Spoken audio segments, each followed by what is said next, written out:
নমস্কাৰ। এই মুহূৰ্তত অসমৰ প্ৰত্যেক ৰাজ্য জনতালৈ দিবলৈ আহিছোঁ ডাঙৰ খবৰ।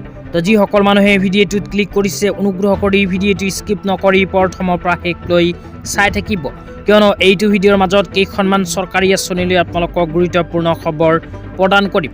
অনুগ্ৰহ কৰি ভিডিঅ'টোত ক্লিক কৰিছোঁ যদি ৰিকুৱেষ্ট কৰিছোঁ প্লিজ ভিডিঅ'টো স্কিপ নকৰি প্ৰথমৰ পৰা শেষলৈ চাই থাকিব।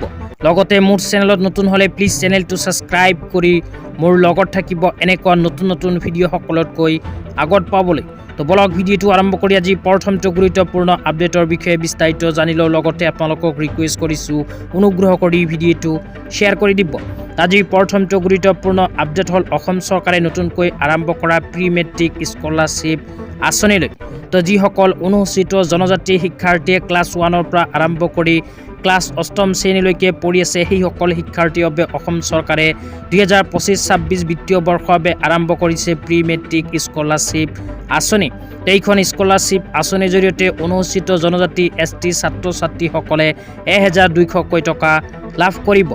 যিসকল শিক্ষাৰ্থীয়ে এইখন আঁচনিত এতিয়ালৈকে আবেদন কৰা নাই সেইসকলে 30/12/2025 তাৰিখৰ পূৰ্বে কৰিব লাগিব আবেদন, কিয়নো অসম চৰকাৰে এইখন প্ৰি মেট্ৰিক স্কলাৰশ্বিপৰ আবেদনৰ অন্তিম সময়সীমা 30/12/2025 তাৰিখটো ঘোষণা কৰিছে।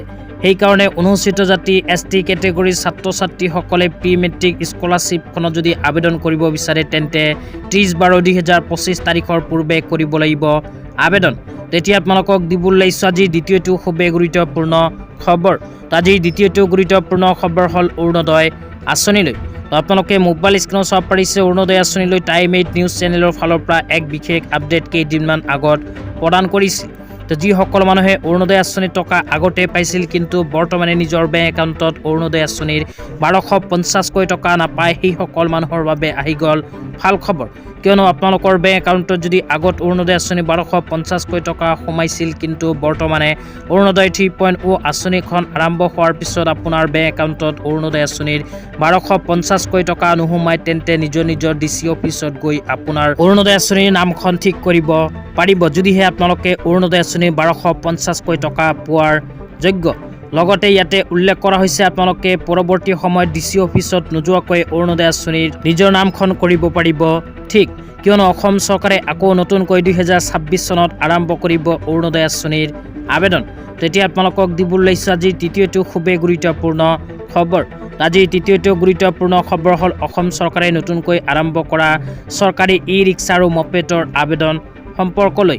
তো যিসকলে এতিয়ালৈকে এইখন আঁচনিত আবেদন কৰা নাই সেইসকলৰ বাবে আহি গ'ল গুৰুত্বপূৰ্ণ খবৰ, কিয়নো অসম চৰকাৰে 2025-26 বিত্তীয় বৰ্ষৰ বাবে আৰম্ভ কৰিছে linguistic minority community scheme SOPD scheme. এইখন আঁচনিৰ জৰিয়তে অসম চৰকাৰে 2025-26 বিত্তীয় বৰ্ষৰ মাজত প্ৰদান কৰিব ই-ৰিক্সা আৰু মপেড।